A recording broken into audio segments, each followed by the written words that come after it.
Hello and welcome to this series of films digging into the Lord's Prayer. It's perhaps the most famous prayer in the world, but what does it actually mean and how does it help to underpin our spiritual lives? That's what this series of films seeks to explore as we take each of the mysterious lines in turn and try to get below the surface. This series was originally filmed during COVID lockdown as part of the 2020 Worldwide Week of Prayer known as Thy Kingdom Come. So you'll see the odd reference to that week in the films, as well as some interesting lockdown haircuts.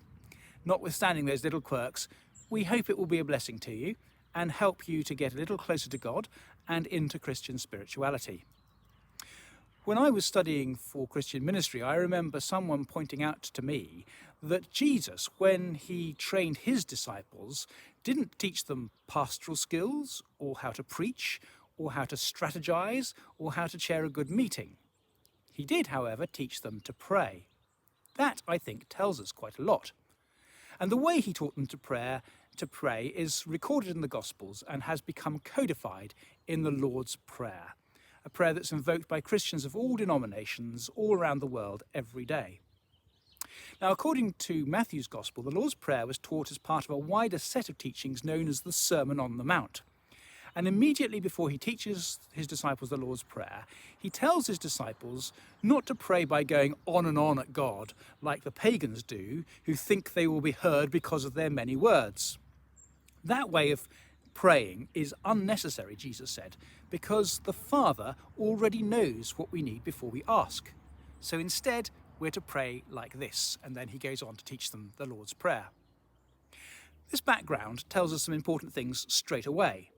Firstly, the prayer is not primarily about us asking God for things. God's already got that in hand. We're still to ask for what we need, but that just seems to be about keeping the relationship between us alive. We can take it as read that God will give us what we need. So what is it about? The answer to that will, I hope, appear as you watch the films, but at the very least it must be more about us getting to know God and his ways, rather than just getting God to obey us as though he were just a genie in a bottle. The contrast with the pagans is interesting too. Paganism is about trying to appease the gods, who can often be angry or capricious. By contrast, there's no need to appease the God Jesus teaches us to pray to. He's our Father.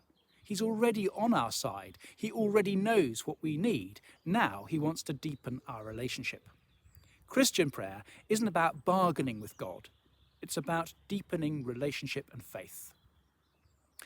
Now, it might not be immediately apparent to us, but it's also significant that Jesus doesn't specify specific times for prayer or postures for prayer.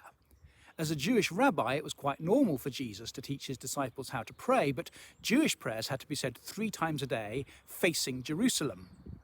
Jesus teaches us a prayer to be said just as we are, at any time, and indeed at all times.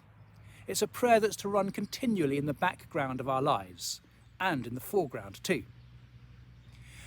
And it's just as significant that the prayer does not begin with an overtly Jewish introduction, such as God of our ancestors, or God of Abraham, Isaac and Jacob. It's a prayer that's for everyone, not just those who belong to a particular ethnic group or culture. Indeed, today, it's a prayer that unites Christians of every race, culture and tradition. And lastly, of course, it's significant that it begins our Father, not my Father. It's a prayer that reminds us that to approach this God is to acknowledge that we also belong to one another, and that there's no such thing as a solitary or private Christian.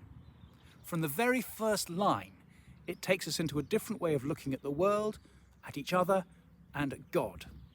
So as we look at the prayer line by line over this series of films, my prayer is that you will come to pray this prayer with fresh eyes and with fresh fire in your heart, so that you will come to see that new world and come to know the whole new life that it contains.